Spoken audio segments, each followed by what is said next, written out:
पाप करने को मैं उद्यत हो गया। केवल पाप घटना घट जाए जबरदस्ती वो नहीं, मेरा मन हो गया पाप करने के लिए तैयार हो गया, परंतु भगवान ने ऐसी कृपा की जो पट बचा लिया मेरे को। ऐसे एक दूसरे संत ने कहा कि ऐसा ऐसा मौका हुआ, मैं बिल्कुल पतन की तरफ जा ही रहा था और बस हो गया और मौका भी आ गया, परंतु दूसरा आदमी आ जाता है उसी समय और मैं बच गया। फिर प्रभु से प्रार्थना करी, फिर मैं उम्र में बच गया। तो ऐसी ऐसी घटनाएं होती है। हम स्वयं विचार कर लेते हैं कि पाप में अनर्थ में हम प्रवृत्त हो जाए, परंतु भीतर में हमारे पाप करने का उद्देश्य नहीं है, लक्ष्य नहीं है। लक्ष्य तो बचने का है, परमात्मा की तरफ चलने का ही है, परंतु मौके पर ऐसे हम फैल होने को ही चलते हैं, उद्देश्य लक्ष्य हमारा वो परमात्मा की तरफ। तो भगवान ऐसी घटना में बचा देते हैं। ऐसे तो उन लोगों को बचाया वे भी आजकल के ही हैं। मेरे सामने इन दोनों व्यक्तियों ने मेरे खुद को कहा है, तो फिर क्या हमारे पर कृपा नहीं है भगवान की? क्यों नहीं है? आप अपने जीवन की तरफ ख्याल करके देखें तो भगत भगत पर भगवान ने कृपा की है, परंतु मनुष्य उसकी तरफ देखता नहीं। ये देखता है इत्तेफाक ऐसे ही हो गया होगा, मामूली मामूली बात है। सांसारिक प्रतिकूलताएं आई है, उनमें रक्षा भगवान ने की है। कई दफे अचानक रक्षा की है, अचानक आदमी मिला है, अचानक भोजन मिला है, अचानक रास्ता बताने वाला मिला है। ऐसी बातें आपके जीवन में बीतती है बहुत बार, और इन बातों की तरफ हम ख्याल नहीं करते। और लौकिक बातों में बीते, लौकिक ने अलौकिक में तो बीतती है, बिल्कुल भगवान करते ही है। उपाय शरणागति, एक शरण भगवान को होना। तो पापी से पापी भी भगवान के चरणों की तरफ चल सकता है। हम तो कहते हैं पापी हुलस विषय अब की बेरूजा उबारियो, पापी हुलस विषय, पापी में तो उत्साह अधिक होता है, क्योंकि भगवान पापी की कृपा करने वाले हैं। भगत विचल वृद्ध समझ के रज्जब दीनो रोय, पतिता पावन जब सुने तो रहो नची तो सोए। सुना कि भगवान तो भगत वत्सल है, तो हम तो निराश हो गए, वे भगत तो हम है नहीं, हमारे पर कृपा कैसे करेंगे। इतने में सुना कि पतित पावन है, तो बस बस बस अब काम बन गया, अब हमारा बन गया। हम भक्त तो नहीं है, पर तो पतित तो है ही। अरे पतितों को पावन करने वाले हैं। अरे पावन पतितों को नहीं करेंगे तो क्या पवित्र को पवित्र करेंगे? आप जरा ध्यान दें, पापी को भगवान शुद्ध नहीं करेंगे तो शुद्ध को शुद्ध करेंगे, और जो संसार में फंसा हुआ उसका भगवान उद्धार नहीं करेंगे तो उद्धार हुआ होगा उद्धार करेंगे। पतित से पतित का उद्धार, तभी तो पतित पावन होगा। आप निराश हो जाए कि हम तो बड़े पापी हैं, हम तो बड़े अपात्र हैं, तो अपात्र कुपात्र को पात्र बनावे, तभी तो भगवान की भगवत्ता है। और हम अयोग्य हैं तो अयोग्य योग बनता है कि योगी योग बनता है? योगी तो अयोगी बनता है, अयोग्य हम हैं ही। तो निराश होने की बात क्या? केवल प्रभु के चरणों का आश्रय लेकर वो पुकारे, और वो मेरे हैं, मैं उनका हूं, इस संबंध को छोड़े नहीं। सच्ची बात है। ममेवांशो जीव लोके जीव भूत सनातन, भगवान कहते हैं मेरा अंश है। गोस्वामी जी महाराज लिखते हैं ईश्वर अंश जीव अविनाशी, चेतन अमल सहज सुख राशि। तो ऐसे प्रभु है सहज सुख राशि, चेतन और अमल, मल रहित है, शुद्ध है, निर्मल है। सो माया बस भय उगसाई, माया के बस में हो गया, परंतु है वैसा परमात्मा का अंश। आप हम नहीं जानते, क्या भगवान भी हमारे को नहीं जानते हैं? आप जाने तो भी भगवान जानते हैं, आप न जाने तो भी भगवान जानते हैं, आप न माने तो भी भगवान मानते हैं तुम्हारे को, तो आप माने तो भी भगवान मानते हैं। भगवान की भूल ही नहीं है। आप आस्तिक हो चाहे आप नास्तिक हो जाए, नास्तिक होने पर भी भगवान की कृपा कम नहीं होती है, भगवान का स्नेह कमी नहीं होता है। आप चाहे भगवान को संसार मात्र से उठा देना चाहते हैं, ऐसा आंदोलन करें तो भी भगवान आप पर कृपा तो भी करेंगे। क्यों भक्तों पर ही कृपा करें, औरों पर कृपा न करें, ऐसा भगवान के है नहीं। सूर्य सर्वभूता नाम, प्राणी मात्र के सूर्य है वो, चाहे पापात्मा पुण्यात्मा किसी जोनी में कैसा ही किसी धर्म में कोई ज्ञान हो, तभी वो भगवान है। इस वास्ते भगवान की तरफ से निराशा कभी न करें, निराश होवे ही नहीं।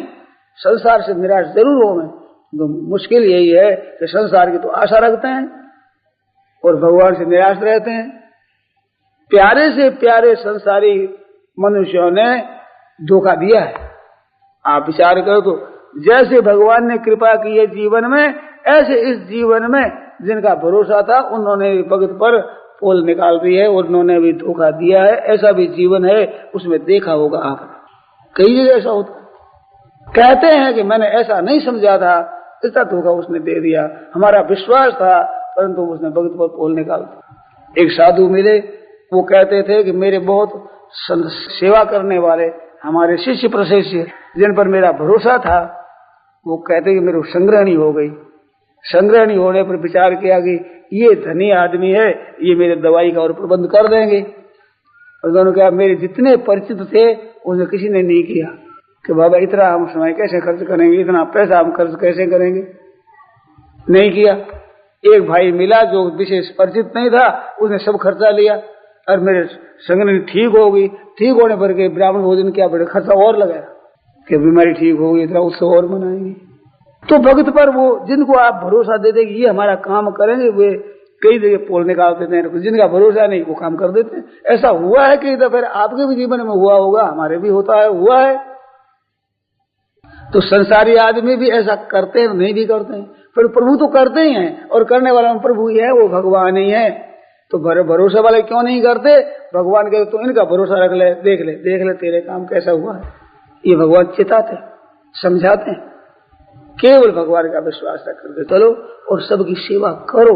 संसार के लोग आपसे सेवा चाहते हैं, अनुकूलता चाहते हैं। दो चीज लोग चाहते हैं, एक तो आप कमा करके धन ला करके दो, और एक शरीर से कट करके परिश्रम करो। ये दो चीज चाहता है संसार। आपके कुटुंब दो चीज चाहते हैं, अरे भगवान दो ही चाहते हैं। भगवान चाहते हैं कि मेरे को अपना मानो और याद रखो। बस याद रखना और अपना मानना, ये तो भगवान चाहते हैं। और चीज वस्तुओं से कटकर शरीर से सेवा करो, ये दो संसार चाहता है। संसार के संसार की दे दो और भगवान की भगवान को दे दो। नाम लो, उसको याद रखो और हमारे भगवान है, हमारा संसार नहीं है। संसार केवल सेवा करने के लिए, तो सेवा करने के लिए हम संसार के हैं, लेने के लिए नहीं। तो माम एकम शरणम व्रज अभिचेत सुदुराचारो भजते माम अनन्य भाग साधुरेव सम्मंतव्य सम्यक व्यवसतो हि स क्षिप्रम भवति धर्मात् अशश्वत शांति निगच्छति कौन्तेय प्रतिजानीहि न मे भक्त प्रणश्यति। राम राम राम। थोड़ा सा कीर्तन कर लें। जय सिया राम, जय सिया राम, जय सिया राम, जय सिया राम, जय जय सिया राम, जय सिया राम, जय सिया राम। राम सदा सेवक रुचि राखी, राम सदा रुचि राखी। राम नाम अवलंबन एकु, राम नाम अवलंबन एकु। जय सिया राम, जय जय सिया राम, जय सिया राम, जय सिया राम, जय सिया राम, जय जय सिया राम, जय सिया राम, जय सिया राम। धन्य लक्ष्मण बड़ भागी, धन्य लक्ष्मण बड़ भागी। राम पधार बेंद अनुरागी, राम पधार बेंद अनुरागी। जय सिया राम, जय जय सिया राम, जय सिया राम, जय जय सिया राम, जय सिया राम, जय जय सिया राम, जय सिया राम, जय जय सिया राम। बड़ भागी अंगद हनुमाना, बड़ भागी अंगद हनुमाना, बड़ भागी अंगद हनुमाना, बड़ भागी चरण कमल चापत विधि नाना,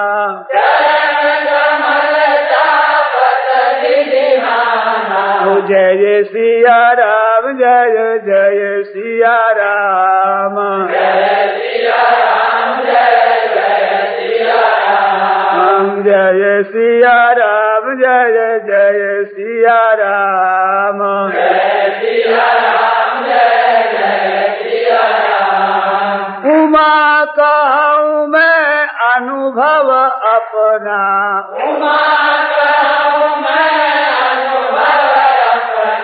सत हरि भजन जगत सब सपना, सत हरि भजन जगत सब सपना। जय सिया राम, जय जय सिया राम, जय सिया राम, जय जय सिया राम, जय सिया राम, जय जय सिया राम, जय सिया राम, जय रामचंद्र की जय, मोर मुकुट वंशी वाले की जय। पराक्रमबंधुं परब्रह्म नराकृते सौंदर्य सार सर्वस्वं वंदे नंदात्मजं प्रपन्न पारिजाताय तोत्रवेत्रैकपाणये ज्ञानमुद्राय कृष्णाय गीतामृतदुहे नमः। वसुदेवसुतं देवं कंसचाणूरमर्दनं देवकी परमानन्दं कृष्णं वन्दे जगद्गुरुं। वंशी विभूषितकरान्नवनीरदाभात् पीताम्बरादरुणबिम्बफलाधरोष्ठात् पूर्णेन्दुसुन्दरमुखादरविन्दनेत्रात् कृष्णात् परं किमपि तत्त्वमहं न जाने। हरि ओम परमात्मने नमः। श्री गोविंदाय नमो नमः। श्री गुरुचरणकमलेभ्यो नमः। राम राम राम, नारायण नारायण नारायण नारायण। मानव शरीर की बहुत महिमा गाई गई है। दुर्लभो मानुषो देह देहिनां क्षणभंगुरः तत्रापि दुर्लभम मन्ये वैकुंठ प्रिय दर्शनम। मानव शरीर में क्या विशेषता है जिससे कहा भी ये दुर्लभ है। लब्ध्वा सुदुर्लभमिदं बहु संभवान्ते, सुदुर्लभ अत्यधिक दुर्लभ है। इसमें काम बहुत बड़ा हो सकता है, इस वास्ते इसको श्रेष्ठ बताया है। तो क्या विशेष हो सकता है? अब ध्यान दें कि जीव मात्र सुख चाहता है और सुख भी सबसे बढ़कर के हो, और वो सुख भी नित्य रहे, कभी उसका विनाश न हो, ऐसा सुख चाहता है। ऐसे सुख की प्राप्ति इस मानव शरीर में हो सकती है। देवादिक जितने बड़े बड़े ऊंचे शरीर माने जाते हैं उनके लोग भी ऊंचे हैं, परंतु अक्षय सुख और नित्य सुख हर एक जगह मिलता नहीं। जो अपार अनंत सुख है, उस सुख की प्राप्ति इस मानव शरीर में हो सकती है। उस सुख की प्राप्ति के लिए भगवद गीता बहुत विलक्षण बात बताती है, जिसकी आपने अभी चर्चा सुनी। उसमें हमें बहुत अलौकिक विलक्षण बात लगी, जो और शास्त्रों से भी विशेष है। वो क्या है? गीता के कहने के अनुसार मनुष्य मात्र उस परमात्मा तत्व को प्राप्त कर सकता है, चाहे कैसा ही पुरुष क्यों न हो। शास्त्रों में मनुष्य के अलग अलग अधिकार माने गए हैं, योग्यता मानी गई है।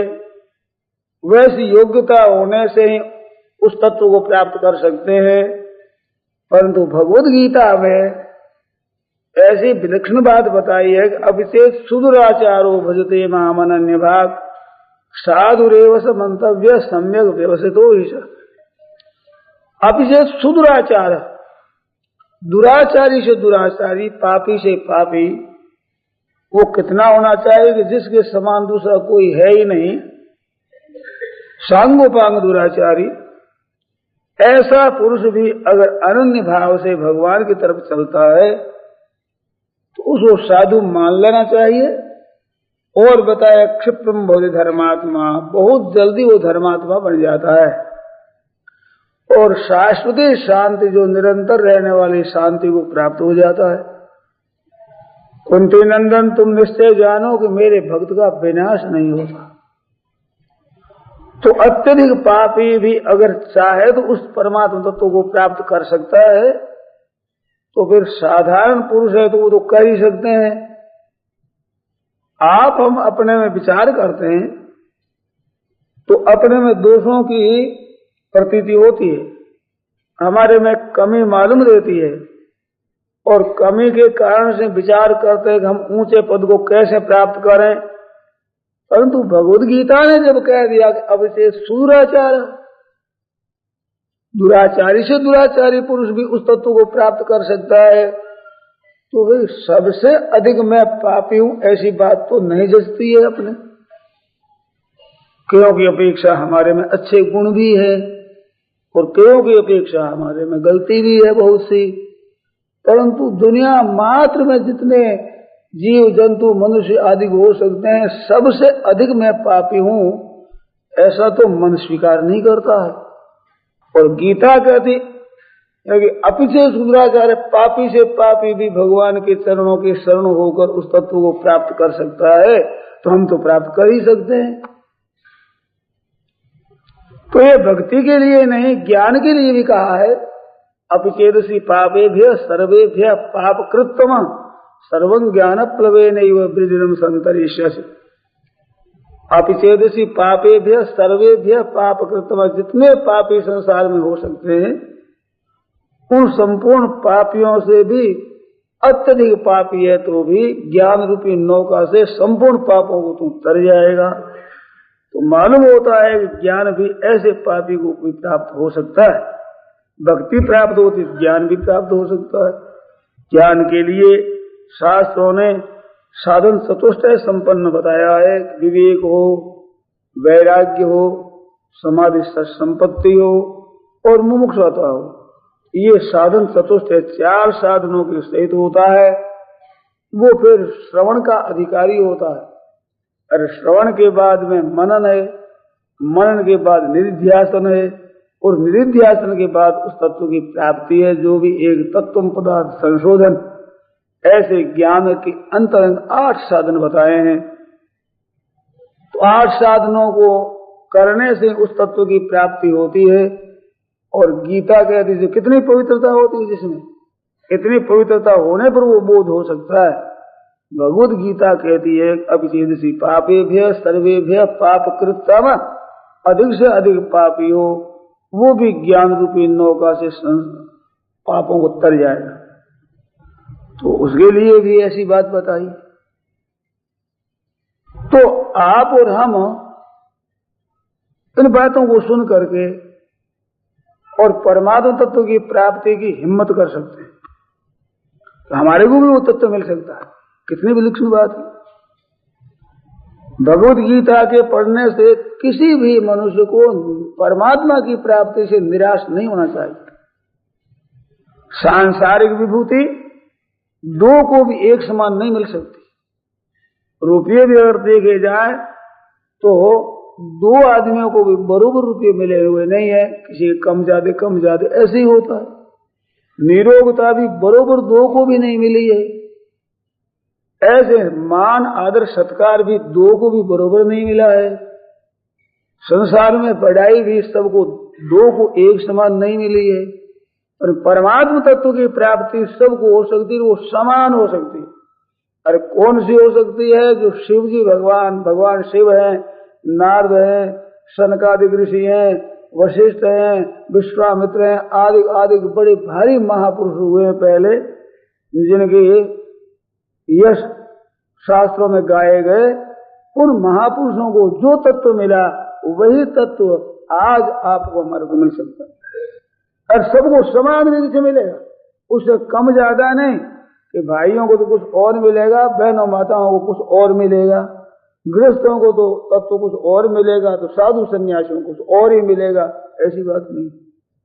चाहे वो ब्राह्मण हो, क्षत्रिय हो, वैश्य हो, शूद्र हो, किसी वर्ण का क्यों न हो, और ब्रह्मचारी हो, गृहस्थ हो, वानप्रस्थ हो, सन्यासी हो, किसी आश्रम में क्यों न हो, किसी देश का किसी वेश में हो।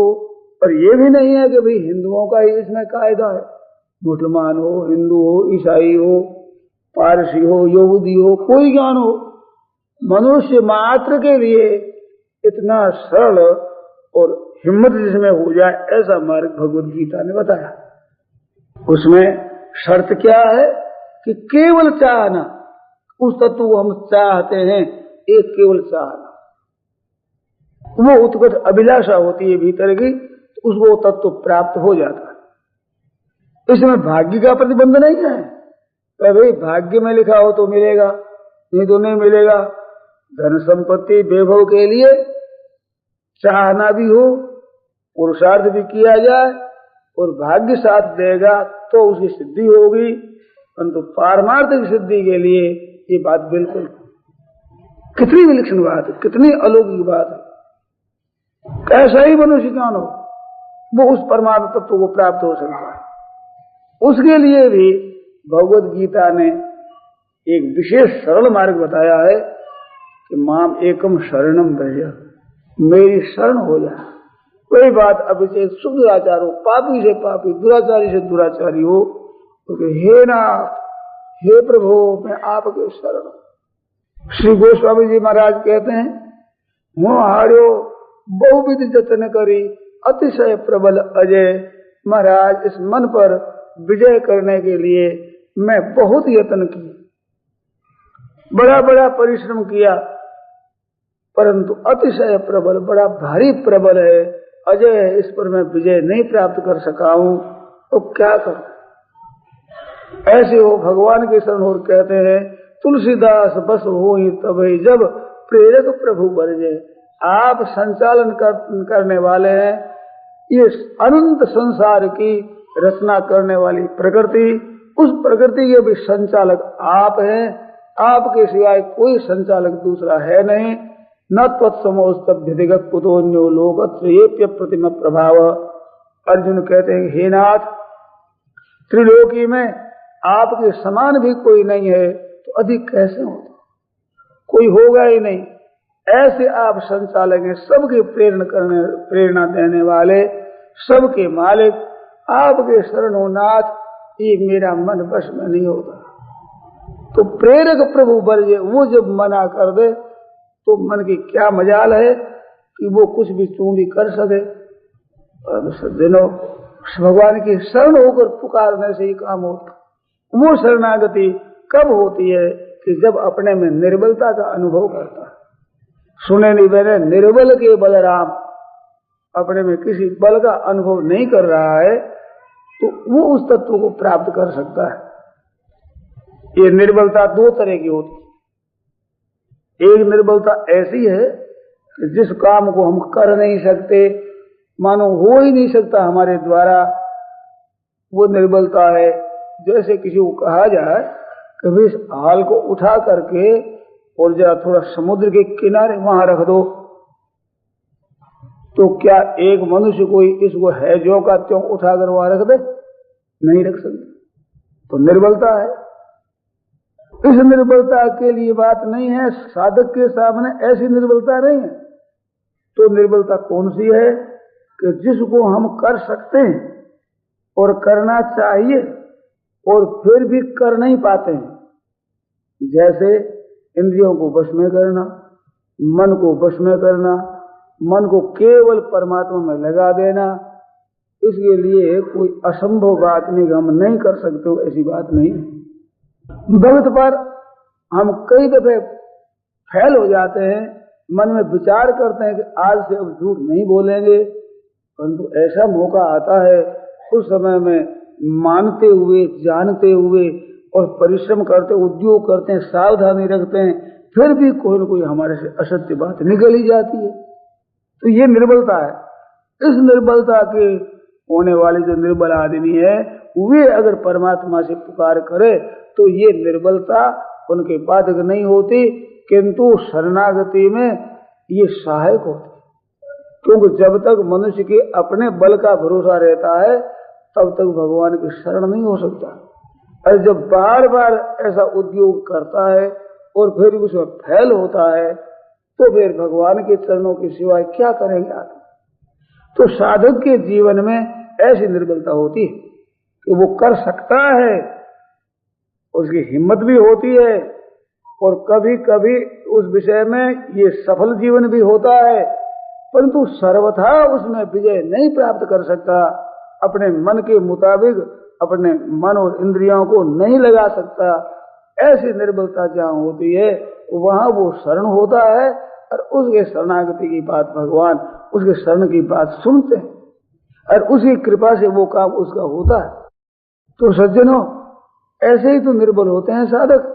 हम लोगों में अगर देखा जाए तो विचार करते हैं, सोचते हैं, जब सत्संग की बात सुनते हैं, सत्शास्त्रों को हम पढ़ते हैं, औरों को साधन करते हुए देखते हैं तो हमारे मन में हिम्मत आती है कि ऐसा हम भी कर सकते हैं और हम करते भी हैं, परंतु सर्वथा उसमें सफल जीवन नहीं होती, फैल हो जाते हैं।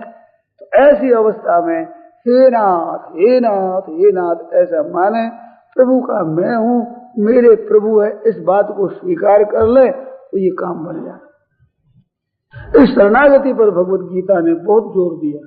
और सच्ची बात पूछी जाए तो भगवत गीता का उपदेश कब हुआ है? अर्जुन के साथ भगवान रहते थे। शय्या सनातन विकथन भोजनादि स्वीक्याद वयस्य तवान उपलब्ध सख्यो सखेव पितृवत् तनयस्य सर्वम श्रेहे महान महितया कुमते रघंग में। भागवत में अर्जुन कह रहे हैं युधिष्ठिर से मिलकर कि महाराज मैंने भगवान को ठीक ठीक नहीं पहचाना। शय्या सनातन विकथन भोजनादिषु एक्यात्, सोते साथ में, बैठते साथ में, चलते साथ में, भोजन साथ में करते, घूमते साथ में, आपस में बात करते थे। हाँ मित्र तुम बड़े अच्छे हो, और मैंने इतना इतना तिरस्कार कर दिया एकांत में और लोगों के सामने कि तुम बड़े सचवादी हो जी, क्या कहना है, आप बड़े भले आदमी हो। ऐसे ऐसे मैंने तर्क करके उनके सामने बातें की। ऋतुवा मेरे विप्रलब्ध, परंतु उन सब कुछ मेरे अपराधों को सह लिया और मेरे पर स्नेह रखा। ऐसे भगवान को भी मैंने क्या क्या निरादर के वचन कह दिए, परंतु भगवान ने मेरे पर कृपा की है। मेरे कुमते रघंग में मेरे पापों को उन्होंने सहा। ऐसे भगवान पधार गए हैं, अब मैं क्या करूं। ऐसे के विपुल हुए। फिर 5 पांडवों ने वीर संन्यास लेकर के और संन्यास ले लेते हैं और चल देते हैं। तो ऐसे भगवान हैं तो साथ में हरदम रहते थे। क्या उस समय नहीं मिलता था? अरे खेलते थे, सोते थे, बैठते थे, बातचीत करते थे, भोजन साथ में करते, एक आसन पर रहते बैठते, भगवत गीता का उपदेश नहीं किया। वो कब हुआ है कि जब युद्ध की तैयारी हो गई, दोनों तरफ से युद्ध होने की तैयारी, प्रवृत्ति शस्त्र संपादे, ठीक शस्त्रों के चलने का समय आ गया। ऐसे समय में अर्जुन कहता है कि दोनों सेनाओं के बीच में रथ को खड़ा करो, मैं जरा देखूं इनको, जो दुर्योधन के पक्ष में आए हैं, युद्ध करना चाहते हैं, तो देख तो लूं जरा मेरे साथ 2 हाथ करने वाला कौन है। बड़ी शूरवीरता से ऐसे कहा और भगवान ने आज्ञा पालन की। जैसे कहा अर्जुन ने वैसे ही जाकर बीच में रथ को खड़ा कर देते हैं और कहते हैं कि देखो कुरुन पश्चिम कौरवों को तुम देख लो। ऐसे देखा तो अपने कुटुंबी मालूम दिए, सब के सब अपने कुटुंबी संबंधी है और ये सब के सब मर जाएंगे, बड़ा नुकसान होगा। ऐसा विचार करके मोह प्रकट हुआ। उस मोह से विषाद हुआ, बड़ा दुख हुआ मन में।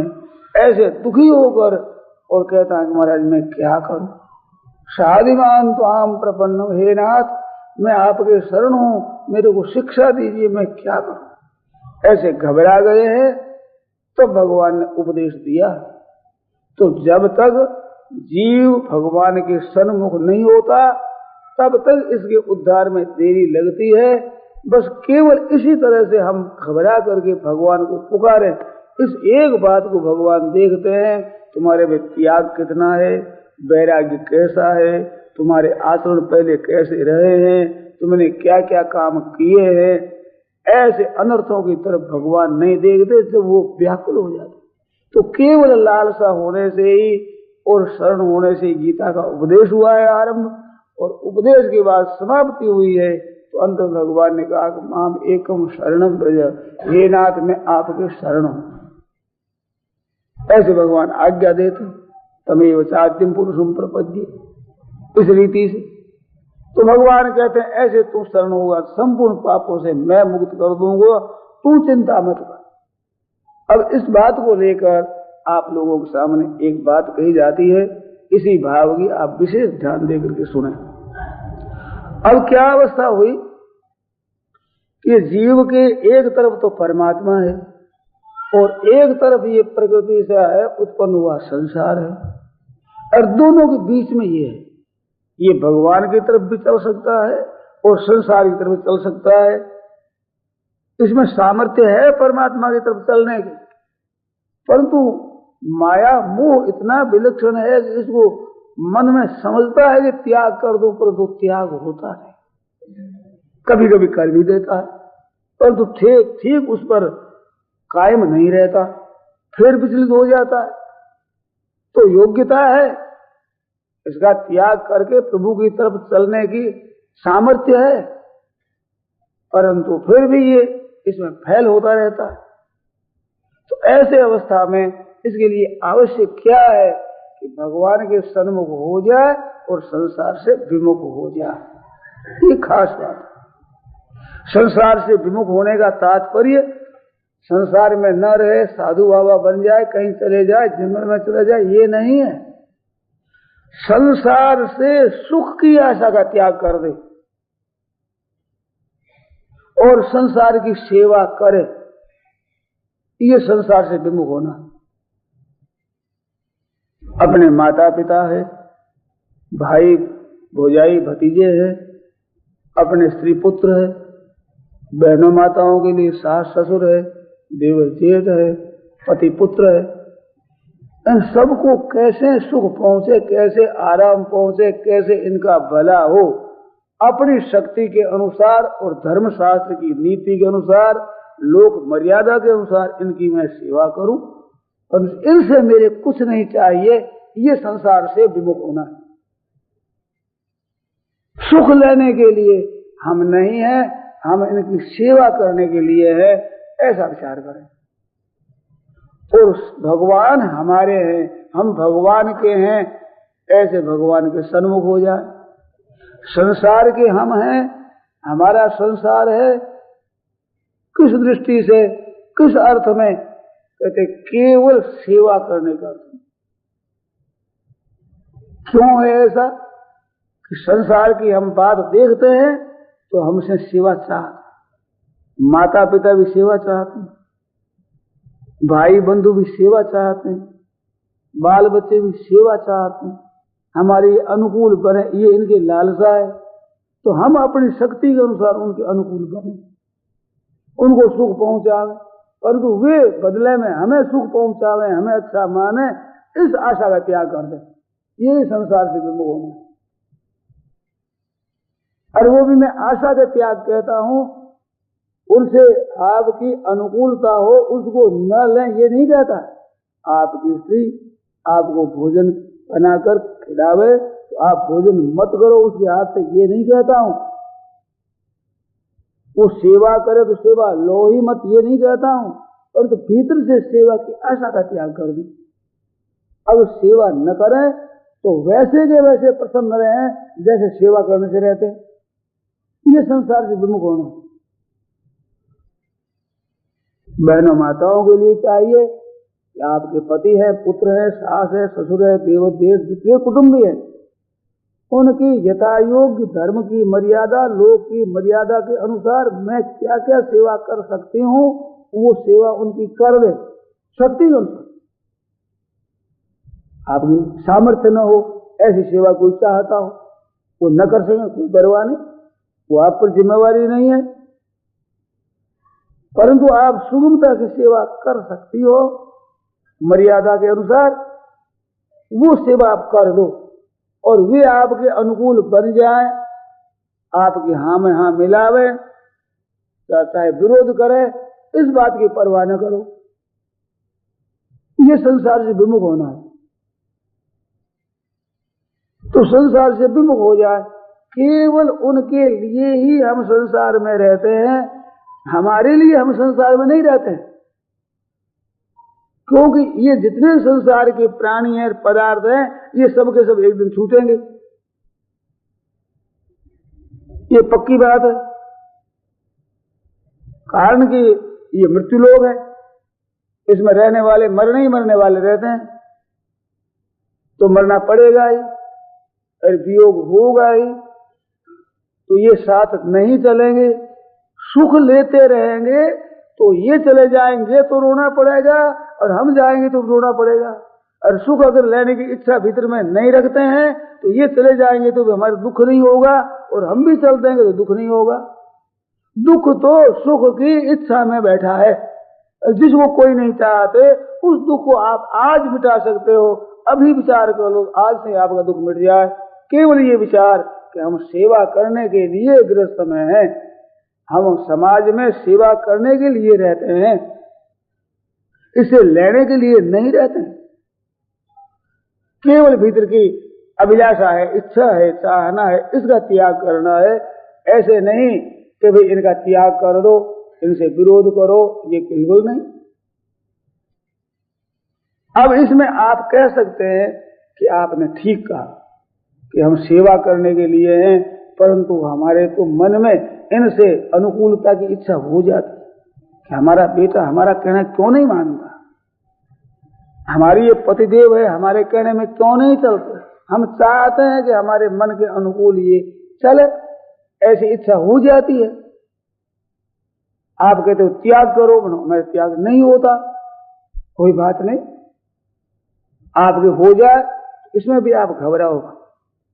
उद्देश्य लक्ष्य ये रखो कि हम सेवा करें, इनसे सेवा की चाहना न करें। हमारे सेवा की चाहना पैदा हो गई, ये मेरे अनुकूल बने, ऐसी इच्छा हमारे हो गई, तो भगवान से कहो हे नाथ मेरी तो इच्छा हो गई, कह दो भगवान से।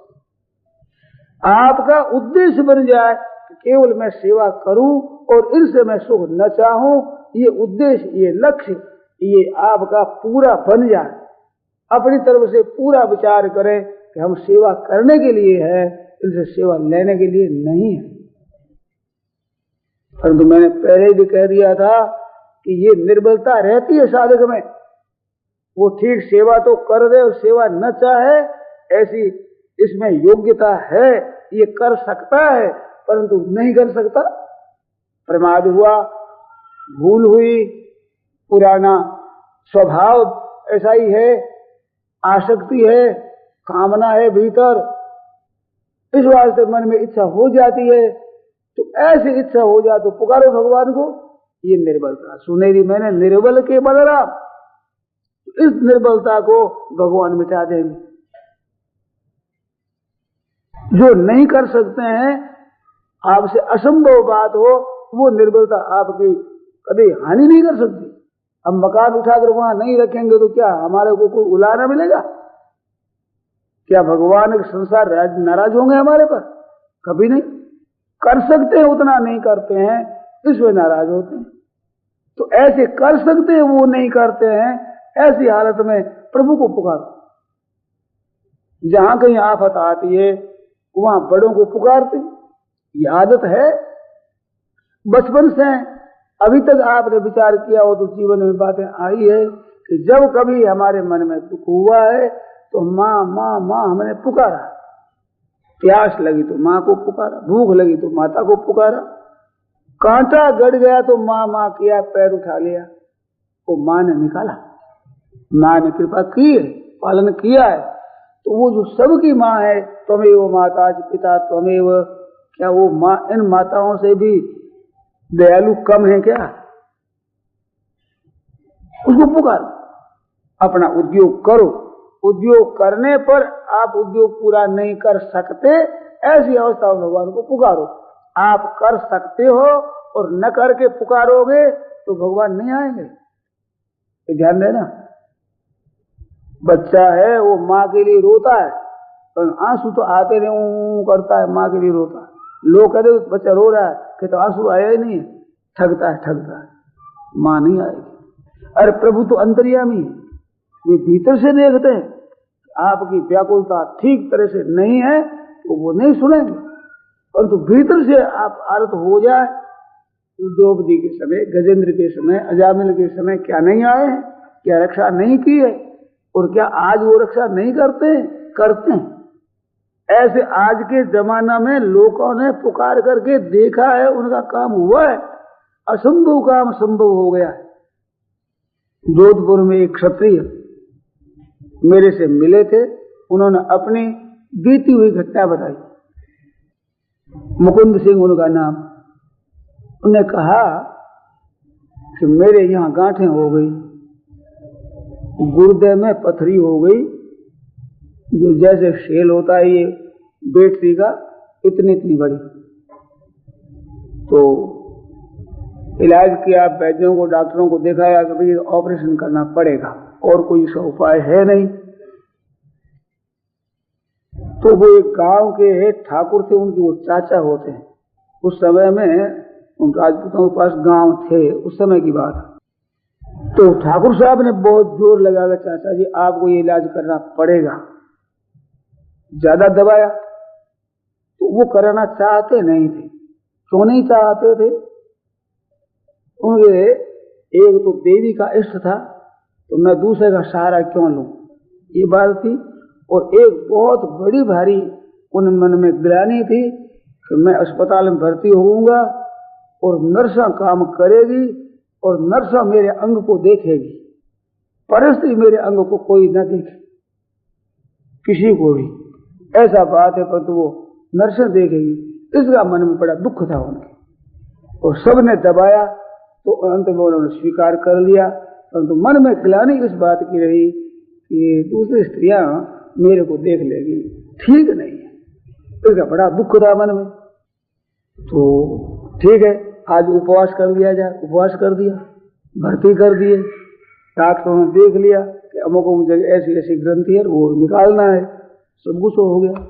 रात भर रहे, रात्रि में पुकारा अपनी शक्ति देवी को, अपने इष्ट को, कहते माँ ऐसी कृपा करो जो मैं इस आफत से छूट जाऊं। कोई बहन मेरे यहाँ इन भाग को देखे नहीं, ऐसी कृपा करो। क्या करूं मैं, कैसे करूं, ऐसे कर प्रार्थना करी। नींद आ गई। नींद में सपना आया। सपने में वो जंगल में चले गए। जंगल में गए, साथ में साधु थे, कोई पुरुष थे, आगे जाते थे। कोई बाबा जी कुटिया मिल गई, उसमें वो भर्ती हो गए। वहां एक वृद्ध संत बैठे और 2-3 और उनके शिष्य थे। वृद्ध संत बोलते हैं क्या है तेरे? महाराज मेरी बीमारी है, इधर आओ, आगे के लेट हो जाओ, फिर जाओ। मेरे को लेटा दिया, लेटा करके और कहा लाओ छुरा लाओ। अपने चेलों से कहा, ला करके छीरा लगाया, निकाल कर देखा ये गांठ है, ये निकल गई, ये छोटी थी वो निकल गई, ये निकल 2-3 गांठें निकाल दी और बाहर पक गए। वो छोटी छोटी और है, कोई परवाह नहीं, इसे कुछ अर्ज नहीं होगा। तो ऐसा ऐसे करके कपड़ा बांध दिया, अब जाओ, भेज दिया। इधर नींद खुलती है तो गांठें नहीं है, ना घाव है न बादल, गांठें नहीं है। विजय सिंह जी झालामंड के ठाकर, उनके सामने मुकुंद सिंह जी ने मेरे को खुद ने ये बात सुनाई। शायर मल जी जो वह काम करते रेलवाई में, उन्होंने ये लिख करके दी, कल्याण में पुराने में छपी है। उसमें शायर मल्ली की जगह सागर मल्ली लिख लिया है। ये मेरे सामने बीती हुई घटना है। तो भगवान की तरफ सच्चे हृदय से पुकारता है तो ऐसे काम होते हैं। पर उनके एक तो विश्वास माँ पर भरोसा है, भगवान और शक्ति पर, देवी पर। वो माता रूप से मानो, पिता रूप से मानो, वो परमात्मा एक ही है। अल्लाह खुदा नाम से बोलो, राम कृष्ण आदि के नाम से बोलो, चाहे शक्ति नाम से, लक्ष्मी नाम से, काली नाम से, दुर्गा नाम से बोलो, आपके जहां विश्वास हो, जिस नाम से आपका विश्वास हो उसी नाम से पुकारो, उनका काम होता। कोई घाव नहीं। डॉक्टर ने सुबह अगर देखा कि बात क्या है, न टट्टी हुई है, न पेशाब हुआ है, न बाहर कोई चीज निकली है, रोगांठ नहीं है, बात क्या हुआ? आश्चर्य किया उन लोगों। तो ये लौकिक काम होते हैं तो अलौकिक काम क्यों नहीं होंगे? हमने ये बात सुनी है संतों से, पुस्तकों में पढ़ी है कि लौकिक पुकार तो भगवान सुने अथवा न भी सुने, परंतु जो कल्याण चाहता है, उद्धार चाहता है, उस पुकार को भगवान जरूर सुनते हैं।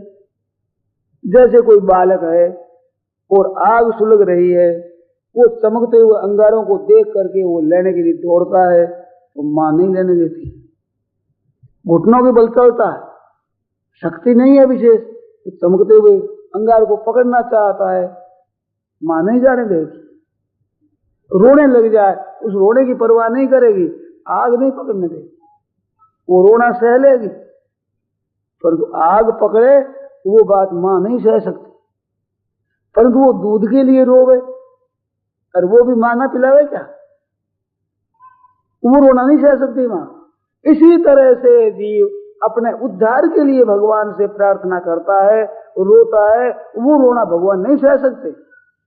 आप भोगों के लिए, पदार्थों के लिए, रुपयों के लिए, मान बढ़ाई के लिए, रोग के लिए, दुख दूर करने के लिए, संसार के पदार्थ प्राप्त करने के लिए रो, तो ये सुन भी सकते हैं, नहीं भी सुन। क्यों? ये मिटने से क्या होगा? रोग मिटेगा फिर दूसरा रोग हो जाएगा, दूसरी तीसरा रोग हो जाएगा, फिर मर जाएगा, ये क्या होगा? धन मिल भी जाएगा तो नष्ट हो जाएगा। ऐसी पुकार को भगवान सुने भी न भी सुने, परंतु सच्चे हृदय से अपना कल्याण चाहता है, उद्धार चाहता है, वो बात भगवान न सुने, असंभव बात। तो जिसके लिए मानव शरीर मिला उसकी पूर्ति के लिए भगवान सदा मदद करने को तैयार।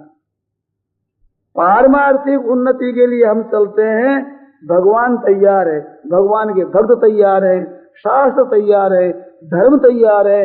ये जनता, आज कलयुग की जनता भी सच्चे हृदय से परमात्मा की तरफ चलने वाले को जानने के लिए सच्चा चलता है, उसकी रोटी कपड़ा रहने का प्रबंध करने वाली आज दुनिया तैयार है, रक्षा करने वाली, सेवा करने वाली। चोर और डाकू जो डाका डालते हैं, चोरी करते हैं, लूटपाट करते हैं, लोगों को मार सकते हैं, मार देते हैं, ऐसे आदमी जंगलों में संतों की सेवा करते हैं। समझ लेते हैं कि ये तो पारमार्थिक मार्ग में चलने वाला है, सच्चा भक्त है, उनके ऐसी बात होने पर उनकी सेवा करते हैं चोर और डाकू। ये आज जमाने में, इस जमाने में भी ऐसी बात। तो सच्चे हृदय से भगवान की तरफ चलने में कौन बाधक हो सकता है? बाधक नहीं, सब के सब सहायक होते हैं। प्रकृति सहायक होती, जनता सहायक होती, भगवान सहायक होते हैं, धर्म सहायक होते हैं, शास्त्र सब सहायक होते हैं, सबके सब अनुकूल बन जाते हैं जब वो परमात्मा तत्व को चाहता है। केवल एक लालसा होती है, तो वो लालसा होने पर आप ऐसे घबरावे नहीं कि हम तो इतने पक्के नहीं हैं, हम तो भगत भगत पर फेल हो जाते हैं। परवाह मत करो, आप अपनी धुन छोड़ो मत, इसमें निराश मत हो। निराश होना भी इसमें बड़ा भारी अपराध है, निराश होना एक बड़ी भारी बाधा है। भगवान से निराश मत हो। संसार की तो आशा में फेल होंगे और भगवान की आशा में सदा सिद्ध होंगे, इसमें कभी भी आपको फेल नहीं होना पड़ेगा। तुलसी सीता राम कहू, दृढ़ राखो विश्वास, कबहू बिगड़े ना सुने रामचंद्र के दास। यहां कभी बिगाड़ नहीं होता। तो वही शरणागत भगवान के चरणों की शरण हो जाओ। और हम सनात है, ऐसा भीतर में बल होना चाहिए मन में कि हम साधारण से साधारण हैं, भगत ऊंचे दर्जे के नहीं हैं, सदाचारी भी हम नहीं हैं, परंतु भगवान हमारे हैं, हम भगवान के हैं। क्या निर्बल बालक माँ का बालक नहीं होता? क्या हृष्टपुष्ट बलवान बालक ही माँ का बालक होता है? ऐसे भजन ध्यान करने वाले ही भगवान के होते हैं। क्या निर्बल भगवान के नहीं होते हैं? अरे भाई, माँ का बेटा शरीर है तो शरीर हृष्टपुष्ट हो तो माँ का, शरीर से निर्बल हो तो ही माँ का है। ऐसे भगवान के यहाँ भजन ध्यान त्याग वैराग्य आदि है, इससे पुष्ट है, वो भगवान का है। परंतु ये चीजें नहीं है, महान निर्बल है, साधन की संपत्ति बहुत कम है, तो क्या वो भगवान का नहीं है? अरे निर्बल है वो तो पहले है माँ का, बीमार की माँ सेवा पहले करेगी स्वस्थ की अपेक्षा। छोटा भोला बालक है उसका पालन पहले करेगी, जो बड़े बालक है सयाने हैं उनसे। इस तरह से भगवान धर्मात्मा पुण्यात्मा है उनकी भी रक्षा करते हैं, पर पापात्मा होकर पुकार उठता है तो ये पुण्यात्मा साधु संत पहले धरे रहेंगे, पहले उनकी रक्षा करेंगे। वो देखते हैं कि बेचारा ये निर्बल है, कर नहीं सकता, चाहता है भगवान को। जो धर्मात्मा पुण्यात्मा संत महात्मा जिस परमात्मा तत्व को चाहते हैं उसी तत्व को वो चाहता है, परंतु उसके पास बल नहीं, उसमें सदाचार नहीं है, सद्गुण नहीं है, साधन संपत्ति नहीं है, ऐसा निर्बोल हो गए, चाहता है उसी को। जैसे गोस्वामी जी ने लिखा कि मति अति नीच ऊंच रुचि आछी। हमारी बुद्धि तो अत्यंत नीच है परंतु हमारी रुचि बड़ी अच्छी है। मति अति नीच और ऊंच रुचि अच्छी, रुचि हमारी भगवान की तरफ है। चाहिए अमीय जग जुरे न छाछी, चाहिए तो हमारे अमृत, और तो मिलती नहीं छाछ भी, खट्टी छाछ भी नहीं मिलती, और चाहिए अमृत। ऐसी दशा है। ऐसी दशा में भगवान की तरफ चलते हैं तो कोई कमी नहीं रहती, वो पूरी करते हैं भगवान। तो हमारी शक्ति के अनुसार भगवान काम करते हैं, और शक्ति नहीं, निर्बल होकर पुकारने की बात सुनते हैं। और निर्बल के बलराम सुने भी मैंने, निर्बल के बलराम, निर्बल होकर भगवान से पुकार करता है। तो निर्बल क्या है? हमारे पास में विवेक नहीं है, वैराग्य नहीं है, हमारे पास त्याग नहीं है, हमारे पास सहिष्णुता नहीं है। हम ऐसे हैं जो कुछ भी भगवान की आज्ञा के अनुसार आचरण कर सकते नहीं है। कर सकते हैं फिर करते नहीं है, प्रमाद है हमारे, हम कर सकते हैं परंतु हम भगत भगत फैल होते हैं। और नियत हमारी करने की है, ये जरूर चाहिए, नियत न करने की नहीं चाहिए। हम कर पाते नहीं है परंतु हम करना चाहते नहीं है, वो चाहना हमारी तीव्र होनी चाहिए। और जहां कहीं हम फैल हो जाते हैं वहां हृदय में जलन होती है, दुख होता है कि नाथ मैं क्या करूं, मैं फैल होना नहीं चाहता परंतु मैं क्या करूं, फैल हो गया। उसकी जलन होती है, दुख होता है, करना वैसा चाहते हैं फिर भी नहीं करते। ऐसी हालत में भगवान सहायता जरूर करते हैं, जरूर करते हैं, जरूर करते हैं। तो शरण होने से हम कैसे ही क्यों न हो, कैसे ही हमारे आचरण रहे हो, भगवान देखते नहीं। पहले की बात नहीं देखते कि तुमने कैसा कहा था, क्या क्या काम किया है। महाराज अनर्थ हमने किए। संतों ने कहा है कौन वो पाप है जो किए नहीं मैंने, और जय जो गए भूल सो लिए उधारे। ऐसी खेप भरी रची पची के चकित भये लख के बन जा रहे। गोस्वामी तुलसीदास जी महाराज, सूरदास जी महाराज जैसे संत ये बात कहते हैं। कौन सा पाप था वो संसार में जो मैंने नहीं किया?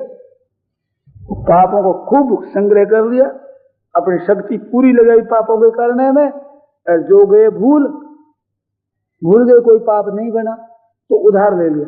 और से वो पाप करने वाला है उसकी निंदा करके उससे उधार लिया कि भैया हमारे पाप कम है, ऐसे मैंने ले लिया। ऐसी खेप भरी रची पची के अच्छी तरह से हमने खेप भरी है। चकित भये लख के बंजारे, जो माल धोने वाले बंजारे भी चकित हो गए, ऐसे मेरे पाप हैं। अब टेर सुनो ब्रजराज दुलारे। कहते हैं सूरदास जी, हे नाथ अब मेरी टेर सुनो, मैं क्या करूं, कहां जाऊं? तो उनकी सुनते हैं भगवान। भगवान पापों से नहीं डरते हैं। पाप रूपी क्रिया मनुष्य ने की और उसको दूर नहीं कर सकते भगवान से। भगवान क्या है? उनके सामने ऐसी कोई चीज नहीं है जो असंभव हो। और भगवान तो कर्तुम अकर्तुम और अन्यथा कर्तुम समर्थ, कर भी सकते हैं, नहीं भी करते, उल्ट फेर भी करने में सदा समर्थ है। कोई ऐसे असमर्थ है ही नहीं जिसमें पापों से छुड़ा देना कौन बड़ी बात है? भगवान के लिए, हमारे लिए बड़ी भारी बात है। तो ऐसे प्रभु के चरणों का आश्रय ले उनको पुकारा। केवल लालसा यही कि संसार से विमुख हो जाऊं और भगवान हे नाथ आपके सन्मुख हो जाऊं, ये लालसा जो मैंने कही, ये बात खास बात। अब भगवान के सन्मुख होने में भी हम चाहते तो हैं परंतु जैसा चाहते वैसा जब भी नहीं होता, जैसा चाहते वैसा मन भी नहीं लगता, जैसा चाहते वैसा प्रेम नहीं आता, जैसा चाहते वैसे रुचि नहीं होती, पर तुम चाहते जरूर है। चाहिए हमें, हम चाहिए वो चीज, हम निराश नहीं होंगे, बार बार फेल होने पर भी निराश नहीं होंगे। बड़ी भारी बात आई है कि भगवान से तो निराश हो जाते हैं और संसार की आशा रखते हैं। तो संसार की आशा आज दिन तक किसी की पूरी नहीं हुई।